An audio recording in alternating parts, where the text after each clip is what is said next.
What's up, YouTube? I've been trying to keep up on this Carmela Anthony thing, man, and Piers Morgan, Uncensored, is a great place to get some info from. I care about freedom of speech. Piers Morgan versus racist. Carmela Anthony. Hit that subscribe button, hit that bell. This Carmela Anthony thing, man, dude. This is going to be a very, very hard self-defense case. Don't think this is a walk in the park, man. You got to be, somebody died in this situation, man, over a stabbing. And you could have left. You stabbed the person, then left. That's hard. You could have just left. You didn't have to stab him and leave. That's just my opinion. I apologize, man. I'm trying to give it to you straight with no chasers. They asked the little boy to leave from the tent. He could have left from the tent. And the guy that's doing the public speaking for you, who is not a lawyer, is not helping your case at all, man. That's not good at all. It's not good. So I'm trying to stay on top of this. So y'all hit that subscribe button, hit that bell. Let's see what some of these people got to say. Let's check it out, man. The way things are going, you're going to make a millionaire out of a woman who racially abused a child. Did you call the child word? It is my own business. You call him a What you're advocating for, it seems, is that for the rest of Shiloh's life, she should be canceled and silenced rather than try to bring some redemption into the situation. If you call black people the N-word and racially abuse them, unfortunately, yes, it has consequences. Everyone's flipping out over Shiloh Hendricks is saying the N-word. Nobody flipped out like this when the United States was getting destroyed in 2020 because of black protests destroying every liberal city in America. So I don't want to hear it about, she made $100,000 because she said the N-word. Who cares? I want to live in a country where people are allowed to say what they want unashamedly, and you will well, go not on then, say it. Say the N-word, go on. No. No. I don't want you to invite this woman to say a racially harmful term in front of me. So if she says it, I'm the victim of it. Two recent stories in the US have laid bare the shocking levels of racial division in American society, amplified by extreme and viral takes on social media. 17-year-old Carmelo Anthony is a black teenager charged with stabbing a white boy to death at a school track meeting in April. More than $600,000 in donations have poured in, not for the victim's grieving family, but for his alleged killer. Last week, Shiloh Hendricks went viral after a video showed the young mother racially abusing a 5-year-old, allegedly for stealing from her young child. call him a child? The fuck you talking Did you about? call the child word? None of your fucking business. It is my own business. You call him a Okay, why don't you have the balls to say it right now again? Fuck you. Huh? Alright, that's what you say. You don't go digging through people's shit, you dumb fuck. Nobody dig into your shit. A little fucking kid just did, you dumbass. That little kid, you call him Yeah. the little child? What if he acts like one, he's gonna... Are you about to hit him? You chase him here? He took my son's stuff. So that gives you the right to call the child 5-year-old. Well, as you can see, Hendricks doesn't deny using the slur. In fact, she repeats it many times. That's all the stuff that's bleeped out. When a bystander in the park follows her with his smartphone. Hendricks set up a fundraiser on the same website as Carmelo Anthony's supporters, on which she wrote, "I called the kid out for what he was." Incredibly, that campaign has now raised more money than the first one, surpassing $655,000 at the time of taping the show. Well, the boss of the website, Give, Send, Go, is accused of facilitating brazen racism on a platform whose motto is "Money is temporary, Jesus is eternal. He will join me later." Liberals say this is exactly what they've been warning about, that the post-BLM backlash and the crushing of DEI has provided a fig leaf for outright bigotry. Conservatives were similarly outraged by the support for Carmelo Anthony, an alleged murderer who's been glorified by some as a victim of a racist system. We're here to debate all this as the host of the Fresh and Fit podcast, Myron Gaines, the host of Night School on YouTube, Mark Lamont Hill, Lily Gaddis, a social media commentator whose video defense of the N-word mother has so far been viewed millions of times on X, and the New York Post columnist and author Ricky Schlott. Well, welcome to all of you. Ricky, look, my take on this is a stain on all their houses, right? I just don't know what is happening to society when you have such vast sums of money being raised for what seems to me to be deliberate, racially charged motivational reasons. Yeah, absolutely. I mean, we're fighting ugly with ugly right now. And I think this level of racial tribalism and hostility is just simply not sustainable in such a diverse democracy like America. I think it's, one is really a reaction to the other. I think both campaigns are really hideous, and I think we're showing our ugliest colors. I mean, in the scheme of things, these are small sums relative to the population of America. But you do see, I think, a really tremendous explosion of ugliness and racial hostility that I think that we should all be ashamed and embarrassed of. Yeah, I mean, you described it, I think, in one of your posts as genuinely, is this a psyop? This would be the best $1 million invested by a foreign adversary to start a race war in America. And I knew exactly what you're getting at, because many of the comments, I think the comments have now been suspended actually on both of these funding pages, because people were quite obviously deliberately misusing them to post race baiting commentary. Absolutely. I mean, if you go through some of the comments on either of them, you have White Lives Matter on one side, and like suggestions that the teenage boy who was stabbed was somehow like a manifestation of white supremacy, and it seems to be just a fight at a track meet that has nothing to do with racial hostility in the first place. And the poor father of this young man who died too said, please don't make this into a racial issue.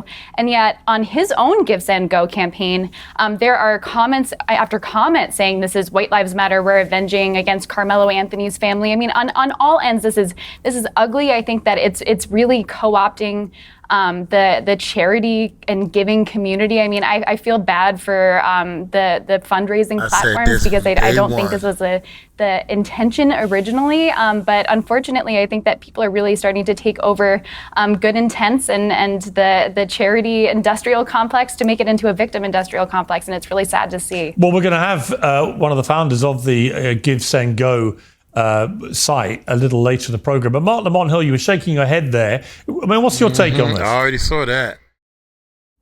There are a couple of things that were said that I think are really interesting and important. One, there is an outside audience of people who are watching all of this and opportunistically using it for their own agendas and projects. You know, I have an investment in believing X, so I'm going to jump in the comments of this GoFundMe, etc. I have an investment in Y. I'm going to do the same thing. But what I don't want to do is compare these two things as if they're opposite sides of the same coin. For me, the intention of the campaign matters. In the case of this woman who is using the N-word, the woman isn't disputing using the N-word. The woman isn't disputing being racist. And the comments that are being left on the site before they were suspended, and the attitudes behind it, weren't saying she's being railroaded, she's being misrepresented. They were simply saying, we support racism. And I think that's disgusting, no matter who's doing it. On the other hand, the people who are fundraising for Carmelo Anthony, the argument here isn't, yeah, we did something and we don't care, like the other woman. The argument is, we're being misrepresented here. We're being railroaded. This was a self-defense claim. This is not an act of violence. This isn't first-degree murder. I'm saying what they're saying. This isn't my argument. They're saying this is a first-degree murder claim that is wrong. This is actually self-defense, and we need the money to make sure that we get a fair trial. I think, and so whether you agree with his argument or not, I think raising money for a fair trial is different than raising money for a racist. I mean, I think the common theme between the two, and this is not to pass any view about it at this stage, although I have strong views about it, I guess the common theme is that both of them say that as a result of all the publicity, they've been doxxed and had all their personal details put everywhere on social media, which is, of course, the modern scourge which gets involved. And as a result, they've had death threats and they have security issues and they have to move home and so on. You know, I understand that part of the argument. You know, when you're at the center of a firestorm in America and you're not used to public attention, then the levels of intimidation, threats, and so on that can come your way can be extremely intimidating, if not outright dangerous. So it's different, really, to taking a view about either of the cases, to simply say that the commonality is that they both, I think, have said in defending the amounts that have been raised is, well, we have to defend ourselves. Either, as you're putting it, through the courts, but also in his case, the alleged killer, that he has also, I think, had direct threats against him. And in the case of the mother using the N-word in that despicable manner, she has said she's had a lot of threats too. My quick response to that would just be, let's assume everybody's telling the truth. Let's assume she's telling the truth, and let's assume he's telling the truth. If he's telling the truth and he was doing self-defense and he's getting harassed and doxxed, and of course we already know lies have been told about his GoFundMe campaign saying they were spending it on mansions and cars, all the kind of racist tropes. If that's true, he's being mistreated, and I think that's a sort of very easy case to make. When it comes to her, however, let's assume she's also telling the truth, that she used the word, she thinks the kid was acting like one. She feels like she has a right to use that word against that small baby because of whatever age-appropriate thing the kid did. If she's telling the truth and she's getting doxxed and harassed, I don't know if I want to reward her behavior with $500,000. I don't think she should be doxxed. I don't think she should be harassed. I think she has been mistreated to the extent that no one should be. You have a right to be racist. You have a right to free speech in this country.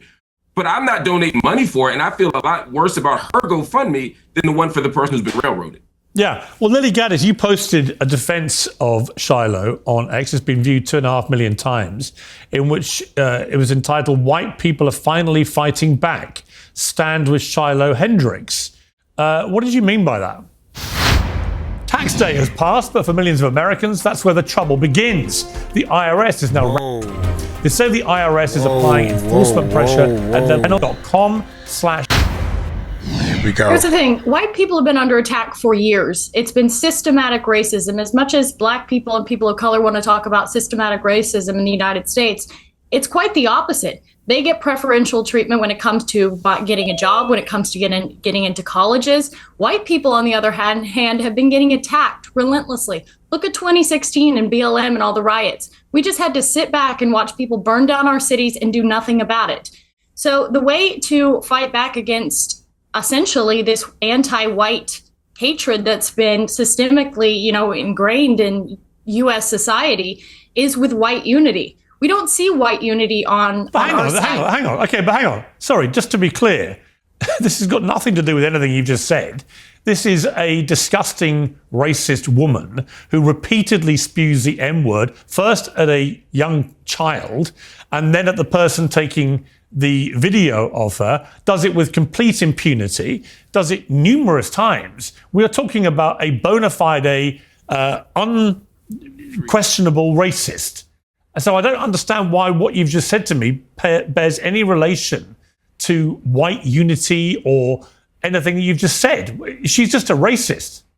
Isn't she? You wouldn't dispute that. It's not about her. It's not about her. It's about white people coming together and supporting another white person. And it doesn't matter. Why would you want to support a white racist? Because I want to support free speech, and you cannot have free speech in the country. That's fine. You can support free speech, but you also have to be accountable for what you say. Would you use the N-word out of interest? Yes. You would? Mm-hmm. I do, quite frequently. You use the N-word quite frequently. Well, why? Other than the fact you're a despicable racist. Are you? Some would say I am. I guess according to the ADL, I'm a white supremacist. I'm a neo-Nazi. If you use the N-word repeatedly, you are a racist, then, are you?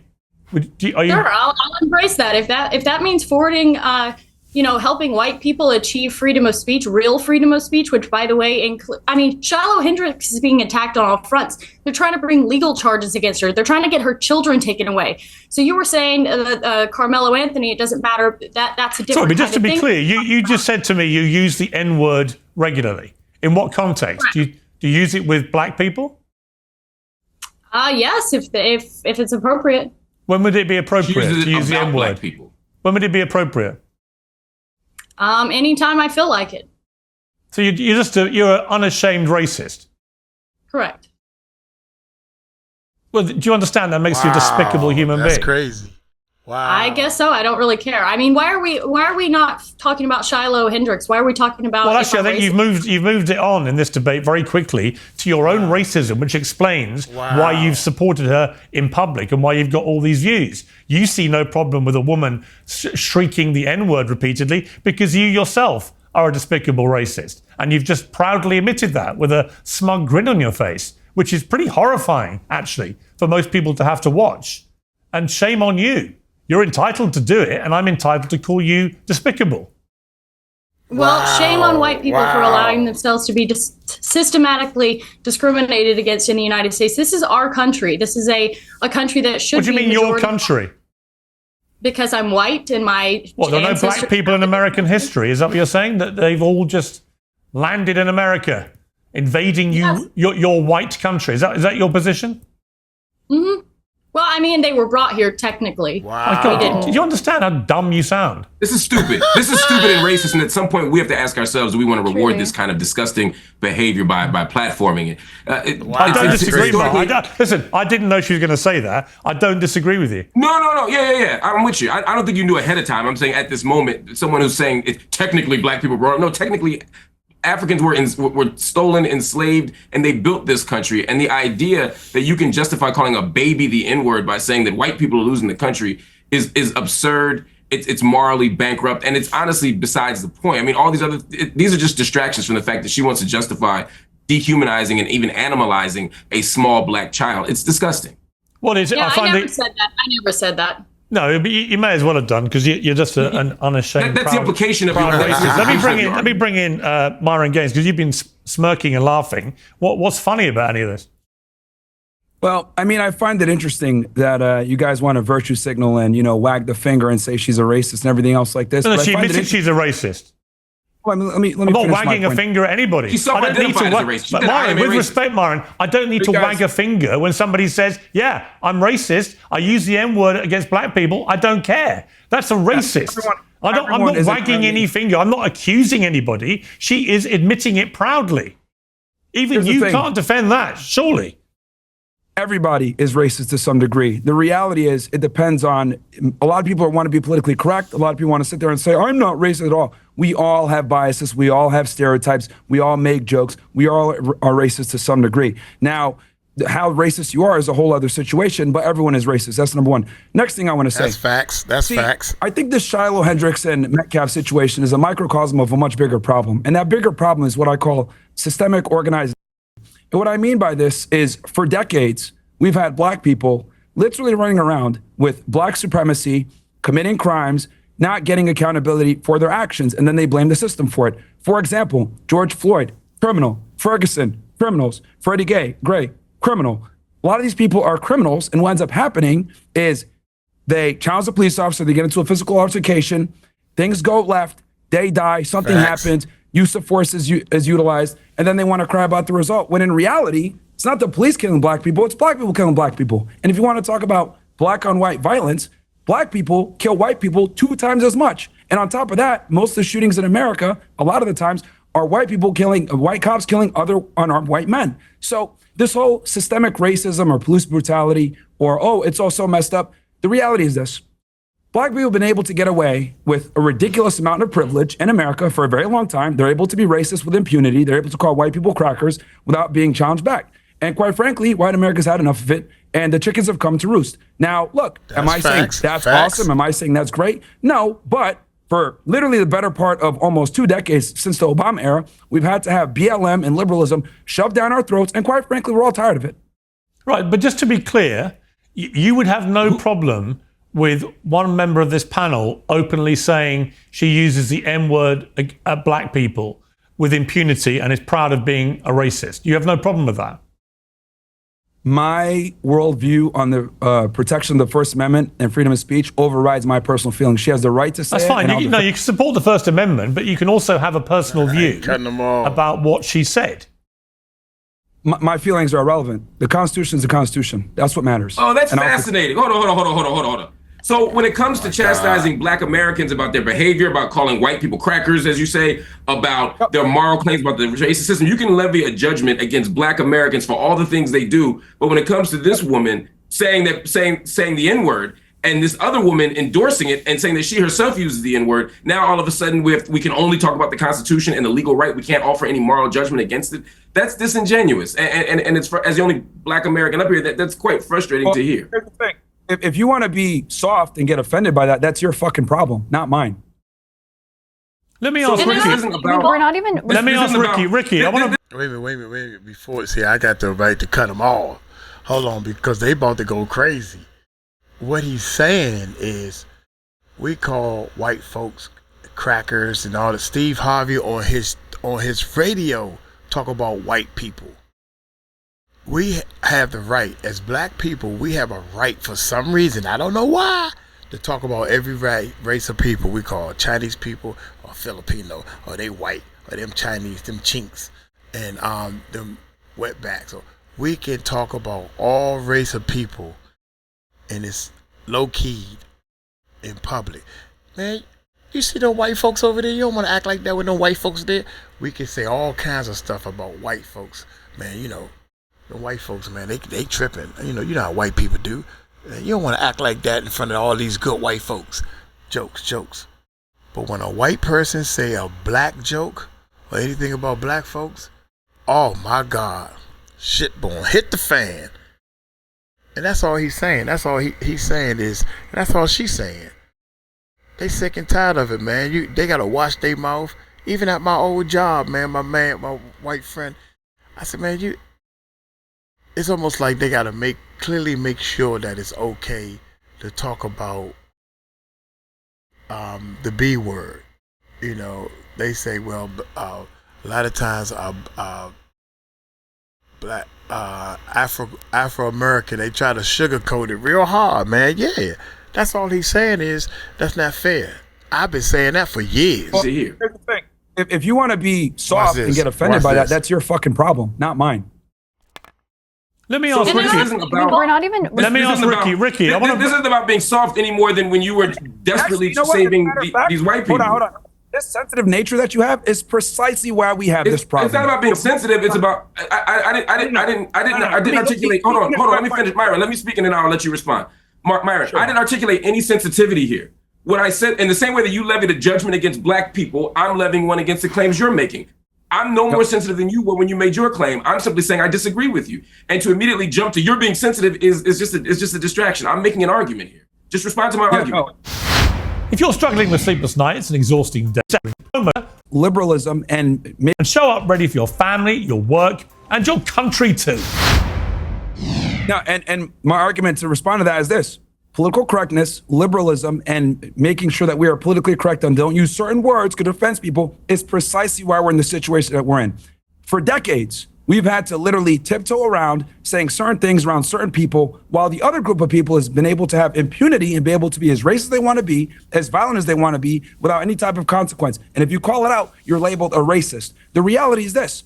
Black people don't want to live around black people. I don't want to live around a bunch of black people. I move to neighborhoods where it's majority white because I know I'm safe. Now, this is uncomfortable reality that no one wants to say, so I'll say it for them. Black people commit a lot of crimes. A majority of the violent crime committed in the United States is committed by a small percentage of people, and they tend to be black men. Look, the reality is the reality. People don't want to say it, but the political correctness and being nice and not wanting to tell the truth is precisely this problem. And the reason why you're seeing all the support for Metcalf and Shiloh, etc., is because white people have not been able to step up and say what they want to say for a very long time because of what I said before, systemic, organized, where they don't take accountability for their decisions. Let me bring in Ricky to respond. Ricky. Yeah, I mean, I wanted to say that I agree that virtue signaling went too far, that political correctness went too far, but we're going from virtue signaling being the norm and being praised to now vice signaling being the norm and being praised. It's not just a matter of does this woman have the right to use that word? I believe that she has the right. I disagree with it. But is she now being rewarded with $500,000? Why are we rewarding people for performing vice instead of virtue? This is not healthy. This is destructive to our society. This is destructive to our social fabric, to our culture, to our ability to live with other fellow Americans. It's gross to reward someone for bad behavior. It's one thing to tolerate it, to say that she has the right to do it, but she called an autistic 5-year-old the N-word. Like, I'm sorry, but I feel like we're kind of like missing the point in the actual context. You can say that it's part of this bigger meta story of black and white America, but it actually is just like a short little clip, and you don't even know the context of it, and it's actually gross, and if we can't just say that it's gross and bad, then I don't really know where we are. Well, I think it's interesting to me that Lily Gaddis, you retweeted Nick Fuentes, the white supremacist, by saying he said black people just raised $500,000 for a cold-blooded killer who stabbed a white teenager to death. So I don't want to hear one word about the Shiloh Hendricks fundraiser. Either everyone gets to be tribal or nobody does. Why would you retweet that? Because I agree with it. Because we have to fight fire with fire. I mean, at some point, why are nobody does? Why are Jewish people allowed to be tribal? Why are black people allowed to be tribal? But as soon as white people stand up for themselves, we're labeled a racist. And by the way, you call people racist when you want them to stop talking about things. No, I called you a racist because you admitted you were racist. Hang on. I called, just to be clear, I called you a racist because you openly, proudly admitted you're a racist. So it wasn't a question of exposing you or pointing my finger or trying to get this out of you. You proudly sat there, bold as brass, and said, yeah, I use the N-word all the time against black people. I'm a racist and I'm proud of it. That's what you did. Racism is just having a preference. I prefer not to live around black people. I prefer not to live in a country where white people in our country are disproportionately attacked by black people. Where in my country, you can have an Austin Metcalf where he asks a guy to leave and he gets stabbed in the heart. I prefer that. That's a preference. Now, what a real racist is, in my opinion, is seeing someone as less human. I'm a Christian. I believe everyone's created in God's image. So I don't see anyone as less human. But that doesn't mean I'm not allowed to have a preference and say, I don't like what happens to be coming out of this community or that community. How is that a bad thing? How is that not just a preference? Because you've literally made black people sound lesser humans. You don't want to live around them. You want to use the N-word in relation to them, a word that you know causes that community unbelievable offense. Is that my fault? If they have bad behavior, if they want to act in a certain way, if I have to cross the street and be afraid that maybe because of the crime statistics that are very real, by the way, is that my fault or is that their fault for having bad behavior? That's mind-boggling to me for multiple reasons.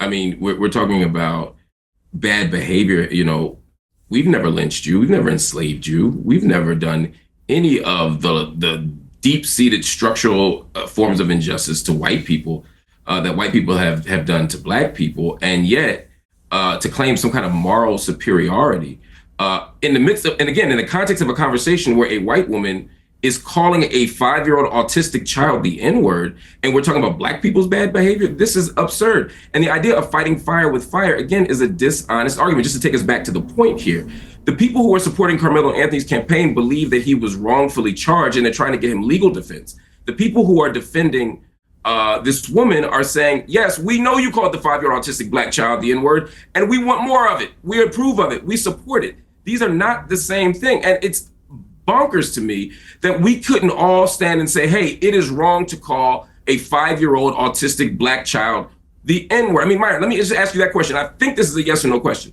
Correct me if I'm wrong. Do you think the woman was wrong to do what she did to that child in that park?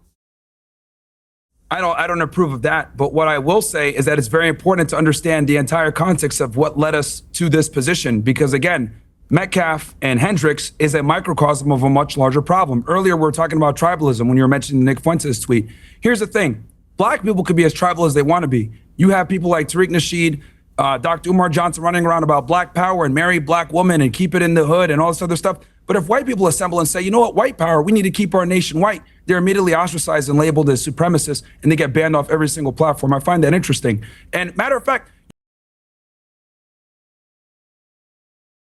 that's the point I've been always saying from day one. You got Dr. Umar, you got all these black people, black power, Black Lives Matter, everybody preaching all this black history month. You got all this black, you name it, the Black Expo for sisters only. On radio stations, they talk about white people and all this stuff. And she is right, man. These two people are right. As soon as you say white lives matter, excuse me? It's like we are programmed and we are training the world to think that black people oh my God. You know what the problem is? We know deep in our hearts that we the underdog. So we gotta be able to speak and say whatever we want to prove to ourselves that we not the underdog. And that's not working no more. That's not working no more, man. We shouldn't have to prove to ourselves that we as black people, and that's why this stabbing and all this type of stuff is happening, because it's all right, that's self-defense. That wasn't no damn self-defense. That was not self-defense. He could have left. He was in the wrong tent. All he had to do was get up and leave. That wasn't no self-defense. If you have no other way, if they had surrounded him and made a fence around him where he couldn't leave, Now we talking a little bit more better on the self-defense side. There was a track meet, man. I can see if it was a karate meet or something. Damn. You went Isn't ahead that the and you same meant- thing? No. Actually, it is the same thing. Because here's the problem with black people. No, You it's guys not. hold on. Let me finish this. Black people practice the very racism they cry about. You guys can gather together and say Black Lives Matter, Black Power, but if white people get together and say white power, gather together, they're considered white supremacists and they get banned off every single platform. Why is that Jared Taylor and Nick Fuentes are banned off every platform for practicing white nationalism, but black people are allowed to stand every single platform getting interviews on a Breakfast Club? Explain that to me. There's a two-tier situation here where black people are able to benefit off of being racist while whites are not. And what we're dealing with right now in America is literally a backlash to this black supremacy has been able to run around unchecked for a long time, and no one has the balls to call it out. Here's the other thing I want to say. Everyone's flipping out over Shiloh Hendricks and saying the N-word. Hey, can I respond to the point you just made, though? No, hold on. Nobody flipped out like this when the United States was getting destroyed in 2020 because of black protesters destroying every liberal city in America. So I don't want to hear it about, she made $100,000 because she said the N-word. Who cares? They destroyed billions of dollars of structure because someone got killed who was a criminal. That's the problem in America. You guys get a privilege that no one else gets to enjoy. You could be racist. Okay. And all right, I have to hang on. I've got to hold it there. We've got another guest joining us. Mark, I'll come back to you to respond to that in a moment. But we've been joined now by Jacob Wells. He's the Christian founder of the Give, Send, Go donation site that both campaigns have been hosted on. Thank you very much indeed for joining me, Mr. Wells. First of all, your reaction to what seems to me to be a blatant hijacking of both of these fundraising host sites for different reasons, but definitely been hijacked by people for racist motivation. No, I think that's completely correct, Piers. I do think that there was an element here that did hijack, that came at this and really became a racist, tribalist element between the two campaigns. Independently of themselves, I think that they would have existed on our platform in a whole different manner, but because of the narratives around them and the proximity to each other, they created a life of their own. And it is unfortunate. It's sad to see, because as a Christian myself, what I respect about humanity and the image of God on us, I believe that we're all valuable. I believe that people have dignity and worth. And we want to see that upheld for people, even in difficult moments. That's why our platform exists, is to share hope with people. And it's been a difficult week, several weeks of just navigating the complexity of these situations as a platform. Studies show that strength training burns more fat than cardio alone. To sign up, but let me ask you, in the case of Shiloh Hendricks, it seems to me pretty open and shut. This is a woman on camera repeatedly using the N-word, first of all with a 5-year-old autistic child, it seems, then an adult who's filming her, doesn't care, is blatantly racist. Why should someone like that be allowed to raise any money on your site if, as you say, you are driven by a Christian purpose? Well, that's a fascinating question. I would almost flip it around. It's like if we tried to create litmus tests for everybody to come onto a platform to use it, I pretty much could guarantee nobody would pass the litmus test, because the reality of humanity is that we're broken. This is the whole principle of Jesus in the first place, says, is that we needed a savior, and that's what he came for. So just to be clear, then, hang on, just to be clear, so that's interesting what you just said. So you would let anybody onto your platform to raise money for anything? Is that your position? No, the position is that there are laws that define what is legal and what isn't Basically, legal. yes. And we adhere to the laws as the framework for what is and isn't allowed. But inciting racial hatred is a crime, right? Inciting racial hatred is a crime? Yeah. Where? You don't think it's a crime? In the U.S.? Yeah, it is.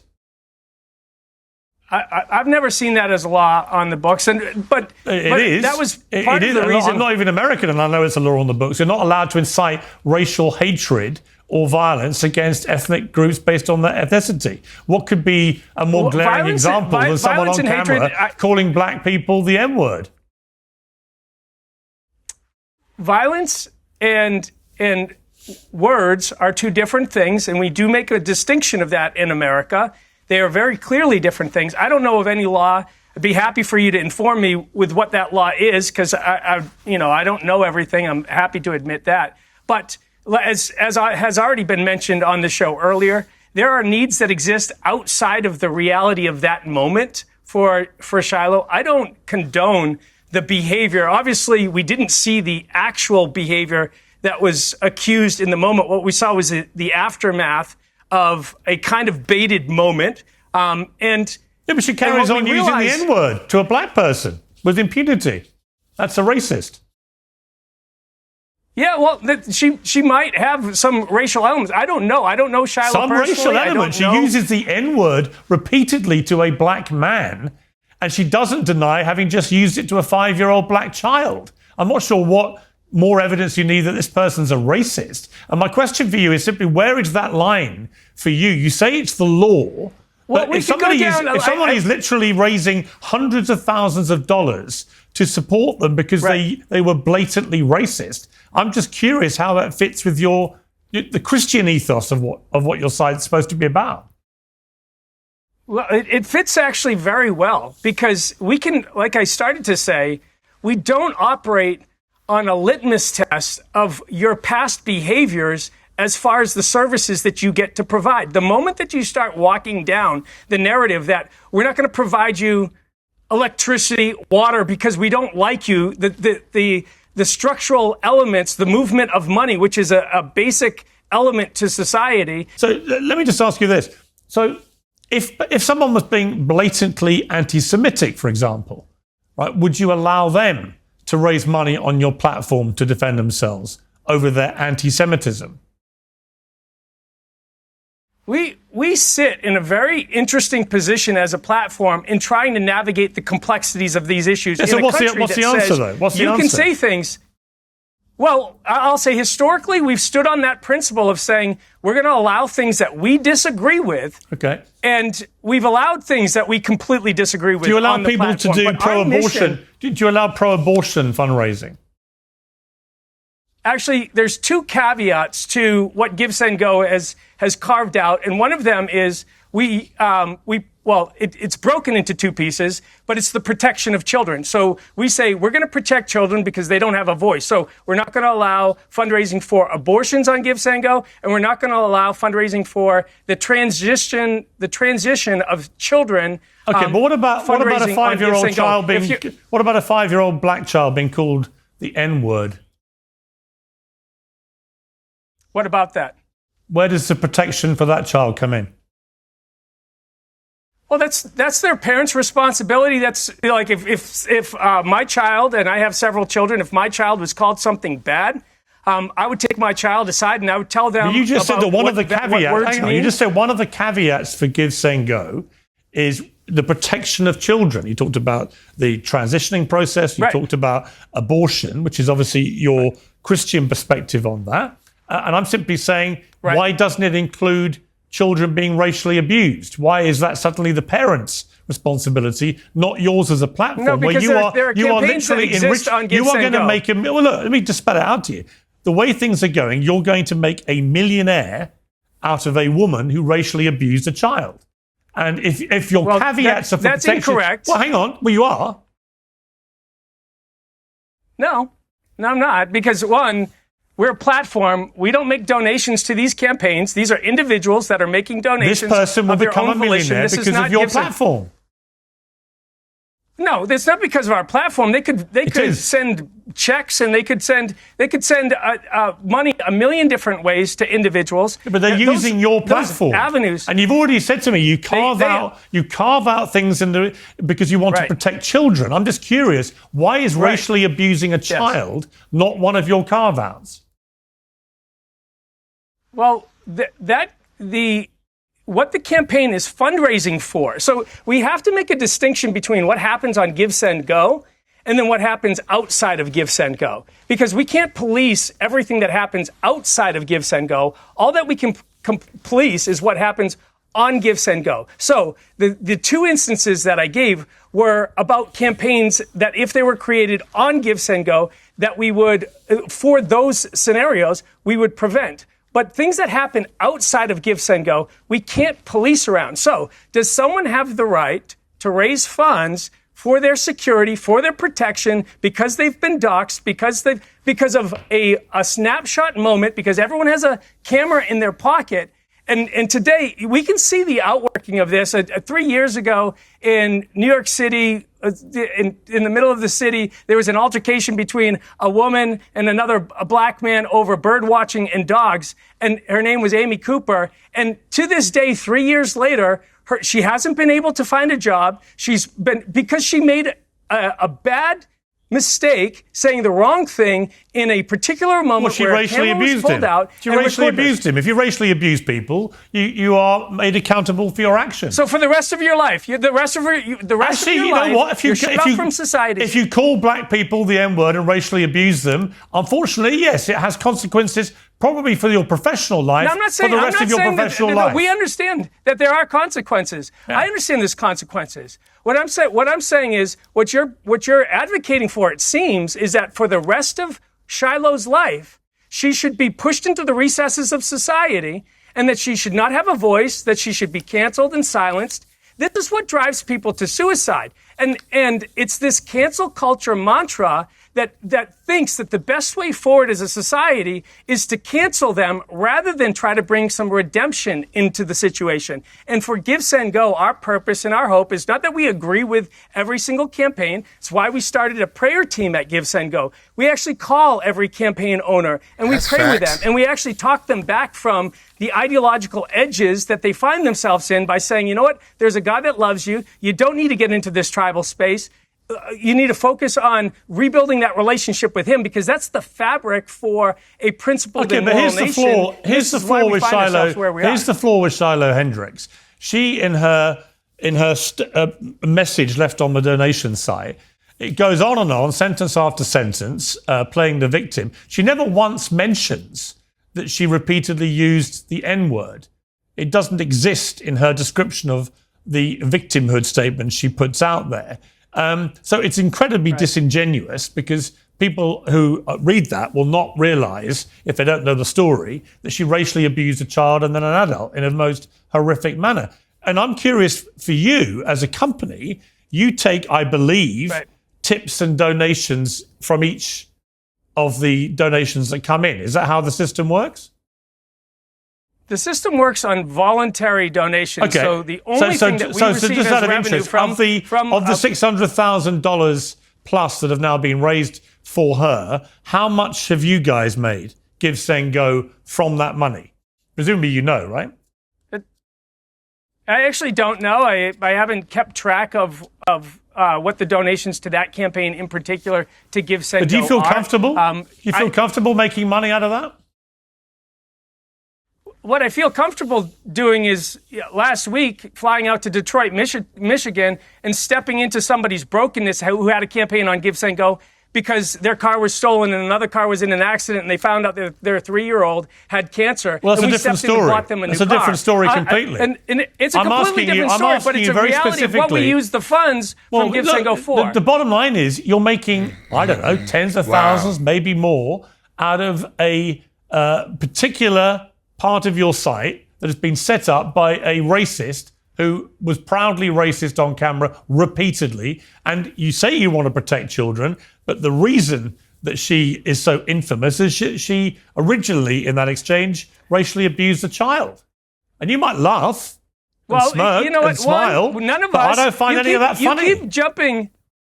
Yeah, I don't think it's funny either. Wow, you put me in a position to try to defend Shiloh, which I have no defense for Shiloh. I don't defend calling a child something like that. What is very evident is that, one, we don't have video of her doing any of those things outside of the post video. So where she literally uses the N-word repeatedly, and she doesn't deny using it against the child. In fact, she makes it clear she did do it because he was behaving like one, she said. So I don't know why you're being so mealy-mouthed about it. So, the bottom line is she's obviously a nasty racist. She's proud of being a racist. She admitted being a racist, and we heard her being a racist. There is no doubt about what happened. What you're trying to do is cast a little bit of doubt, if you don't mind me saying, because it helps your corporate position, which is you're making a ton of money out of a racist who is going to be a millionaire out of being a racist because of your platform. If you think allowing this campaign helps our corporate position? Come on, Piers. You know what would help you corporately? If you were genuinely true to your mission statement as a Christian site, that you want to protect children, and you were big on that at the start of this interview, I want to protect the kids, then you would remove her site immediately once you had established in your own brain that she'd racially abused a 5-year-old, which, by the way, she admits to doing, right? So you could just do that like that.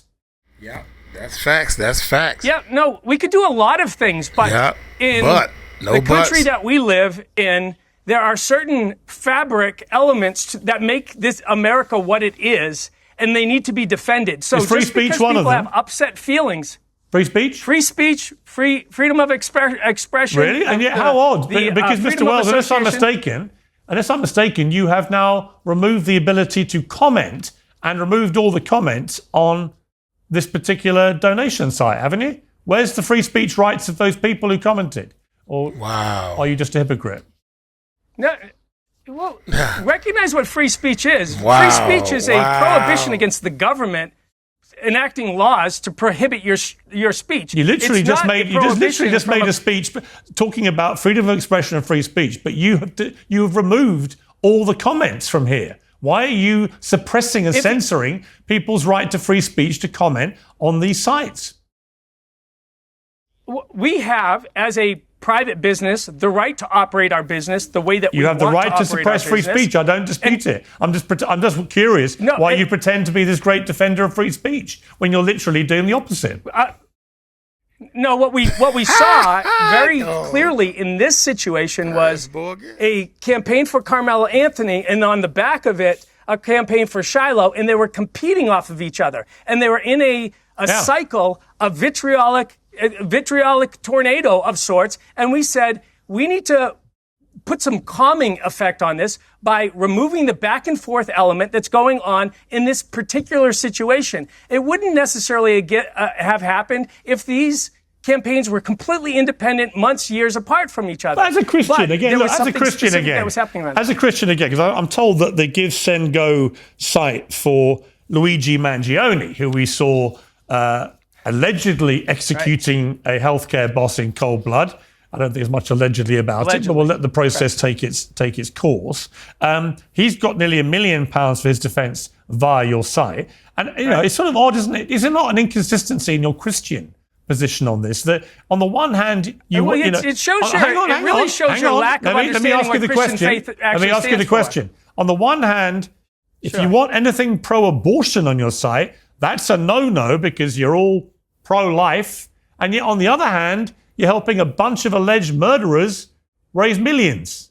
Do you not see an inconsistency with your Christian hat on? Well, it just actually goes to the shallow misconception of Christianity that you have, and I would implore you, Piers, to go after reading the Bible for what it says. That the number one critique of Jesus by the religious leaders is ringing quite loud in my head. The number one critique of Jesus by the religious leaders of the day was that he hung around with the prostitutes, the drunkards, and the sinners. He was the guy that went to the lowliest of low places, and he actually shared hope in the midst of the worst places. We find ourselves in a very similar situation, and our goal at Give, Send, Go is to share hope to people in the midst, and part of that is navigating how we do it. We have a prayer team that calls people and prays with them, actually shows them that they're valuable. We have an initiative, like I was mentioning earlier. All right, but the bottom line, Mr. Wells, I appreciate you coming on, but the bottom line is, the reality of the situation is that if you racially abuse a kid, you can become a millionaire on your site and you won't stop it happening. And if you kill somebody or allegedly kill somebody, you won't stop that happening either. But with your Christian hat on, if somebody wants to put anything up that's pro-abortion, whoa, not having that, gov. And if you want to put a comment under one of these more contentious sites, your free speech rule immediately collapses. Listen, I'm sorry, Piers, if you can't recognize that children don't have a voice and they should be protected. What about the voice of this? What about the voice of this little 5-year-old black kid? Where was his right not to be racially abused? He doesn't have a campaign on Give, Send, Go. I would love to see a campaign for him on Give, Send, Go. Okay. He doesn't have a campaign on Give, Send, Go. But to the deeper question of the other campaigns, if you think undermining the presumption of innocence until proven guilty in a court of law is a good position to take, well, so be it. That's why we find ourselves in the mess as a society that we have found ourselves in, is because people continue to undermine the principles that our country was founded upon for the sake of some type of social outrage, which apparently is what seems like you're parroting towards us. Okay, let's just assume that the viewers can make their own minds up about who's parroting what here. But I appreciate you coming on, Mr. Wells. Thank you very much. Thanks, Piers. Okay, let's go back to the panel there. I mean, Ricky, it seemed to me a lot of God damn, Piers. Damn, I gotta say, damn. You tore him a whole new one. So in other words, your Christian site, I didn't even know that the guy that killed the insurance dude in cold blood, he just shot him. He has a fundraiser, like GoFundMe. That's what I call them. I call them all GoFundMes. Then you got Carmela Anthony. Then you have this lady that used the N-word. But you turn off the daggone comments when he said freedom of speech. Hey, Morgan Paris led a new one. You talk about word boxing, man. This is a word boxer. It's like, but I'm trying to figure this out though. You saying you for freedom of speech, but you turned the comment section off. Why would you turn the comment section off? I thought the people who own the page for the fundraiser, maybe they turned the comments off. That was crazy, your own minds up man. about who's parroting what here. But I appreciate you coming on, Mr. Wells. Thank you very much. Thanks, Piers. Okay, let's go back to the panel there. I mean, Ricky, it seemed to me a lot of inconsistencies in Mr. Wells's position, not least the donning of the Christian hat when it suits them, but then removing it when it doesn't. You know, I think it's definitely tough to make the call here and there and where to censor. I err on the side of not censoring as much as possible, but I agree with you that the selectivity of having issues with abortion but not with these campaigns is certainly a problem. But I also want to go back to our point before, too, and make the point that I hate this argument that because some people were tribal, we should be tribal, too. And shouldn't we want to live in a society where we say tribalism is bad in general and negative in general, and so therefore we should be erring towards individualism and not fighting tribalism with more tribalism? I think that's a net negative. I agree. Myron, your last words on this. Okay. Because I never got to respond to Myron's other... The thing with tribalism, it's a natural human instinct. Like, we are literally designed to want to be in communities and want to be a part of a set of community because it ensures our survival. It's been that way since the beginning of time. So the thing is that people are typically going to align with people that share similar features. And that's why we have the tribalism we have going on right now. So the problem is it's not going to go anywhere. I think the problem is that we've had this penting up for literally decades, and this has been a response to it. You have people that are coming out and supporting someone who you guys might deem as a terrible racist, but I think it's also very important to understand how we got here, because if we're going to look at the smaller problem, we can't look at the bigger problem, and it's what I said before, unchecked systemic. All right, Mark Lamont Hill, your last words on this. This repeated use of the word, I think, first of all, I want to just register that as offensive, particularly as someone who doesn't identify as a member of that community and who is not, right? I think that's incredibly I'm the definition of African-American. I'm the definition of African-American. And troublesome, and to as a Sudanese American or an outsider who's using African American in a very technical term, the same way that Elon Musk is an African American, I think it is a bit disingenuous. But the bigger issue here, I think, is that, you know, this idea of equating of one side to the other side often loses track of this issue of power. To use his example, when Black people stand up and say, "Hey, let's build our own stuff. Hey, let's have a Black power movement," that is not the same as a white power. I'll let you speak uninterrupted. Let me finish, please, my Sudanese brother. So when a Black person says, "Hey, let's preserve our culture," I have no problem with Italians or Irish people or anyone else saying, "Let's preserve our culture." But when we don't talk about ethnicity, but actual race, and when white people say, "Let's preserve whiteness," it's an exclusionary practice. It's about preserving laws and practices and tactics that do harm to other people. A Black power movement was about opening stores and building businesses. A white power movement was a white power. That's the giga. A white power movement was about something very, very, very, very different. A white power movement included lynchings and included Ku Klux Klan, etc. So let's not pretend that these are opposite sides of the same coin. When white people say, "Let's save our country," and even using language of our country, when black people built this thing, when you say that, you're talking about forcing people out of the country. You're talking about laws that discriminate. You're talking about doing harm to people. Let's not pretend these are the same thing. Just like these GoFundMe campaigns are not the same thing. I'm okay if everybody gets out of the GoFundMe industrial complex. I'd love that. But let's not pretend that supporting someone for a fair trial is the same thing as supporting a grown white woman berating and calling the N-word to a 5-year-old autistic black child. And the fact that everyone in here can't be unanimous in condemning that says exactly how they're not the same. I totally agree. I'm going to go to Lily Gaddis and just ask you one more time. I mean, you've been so unashamedly proud of being a racist today, proud of using the N-word whenever you feel like it. You've had a bit of time to think about this. Is that how you want people to leave this panel debate, with thinking of you as a disgusting racist?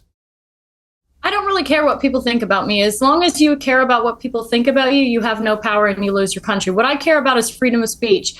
And if you're not allowed to say the most offensive things in this country, you do not have freedom of speech. I don't care what anybody says. So that's the main crux of this situation. That's what I care about with this situation. It is, we have lived for far too long in a country where you can have your life destroyed. And people say, oh, she doesn't need this money. Her life's destroyed, by the way. She'll never be able to get another job. She's got children to have to support. And I don't want to live in a country where you can say an inappropriate, rude thing, which, by the way, black people can say things to white people all the time and they never get canceled. There's no backlashing about this. I want to live in a country where people are allowed to say what they want unashamedly. And you will well, go not on then, have say it. Say you the will N- not have Go on, free speech. go on. Say the N-word. Go on. No. Hang Don't on. invite. No. I don't want you to invite this woman to say a racially harmful term in front of me, because I'm the only on here. So if she says it, I'm the victim of it. So please don't invite her for ratings to call me the N-word, because that's basically what it's going to be. There's a bunch of white people up here. You and one Uncle Tom on the left here, and asking her to say the N-word while I'm here is ridiculous. You would not sit here with a Jewish person and say, please use a Jewish slur in front of this Jewish. It's ridiculous. I understand you don't have any bad intent, Piers. I understand what you're trying to do, but we already know she's racist, and I don't want to invite a racial harm to me. I hear you, and I accept that, and we'll leave it there. Thank you all very much. Piers Morgan Uncensored is proudly independent. The only boss around here is me. If you enjoy our show, we ask for only one simple thing. Hit subscribe on YouTube and follow Piers Morgan Uncensored on Spotify and Apple Podcasts. And in return, we will continue our mission to inform, irritate, and entertain. And we'll do it. God, when he say irritate, dude, that's an understatement. Piers Morgan, God damn. Dude, you lit into that dude. And I understand, I understand everybody's point of view. But, can we all just get along? Jesus, I understand everybody's point of view, but at the same time, man, this dude, the one that was in the middle, the other brother got under his skin. I wish I remember their names and stuff. God dang. But their names ain't even up there. My man with the full beard, he got under my man in the gray with the white shirt on. He got under his skin. That's why he said, I'm the only black person. Nah, it's 2 black people on this panel. But what my man saying with the full beard is, I felt that way all the time, man. Black people have a card, they have a pass, they have a free pass to say whatever they want to say about any race of people. They just talking. You know, them white folks over there, look at it. You just because you white, they first ones to come up with the race card in any situation. Ali Carter did it. When the police officer pulled over, she said, because I'm black, that's why y'all doing that? Black people play that race card so fast. They play it so fast, and I'm sick of it. I'm really sick of it. Now, the lady talking to the little black kid, calling the black kid the N-word, or I don't even know if the kid was black for real, but using the N-word. And it's funny because here we go again. So black people can use the N-word, but white people can't. That's the whole. If you feel that way, and I see why they can't use it, but I think we shouldn't be able to use it either. Just like my dad, that's how my dad was. I try not to use the N-word, man, but hey, y'all tell me what y'all think, man. I'm gonna get on up out of here. Hey, If you're an ender, let me know that you're an ender, meaning you made it to the end of this video. Shout out to all my Patreons. Y'all go check out our Patreon and everything. And don't forget to check out the world's largest rap contest.com. The world's largest rap contest.com. I'm proud of the website. I built it myself. Hey, see what Uncle Mike is into. Take it light. Take it slow. Well, don't forget, we got free stuff up there for the Patreon, so you can become a Patreon to see a lot of free things also, like Uncle Mike in the Philippines. Hey, take it light, take it slow. Tell him Uncle Mike told you so. Peace out.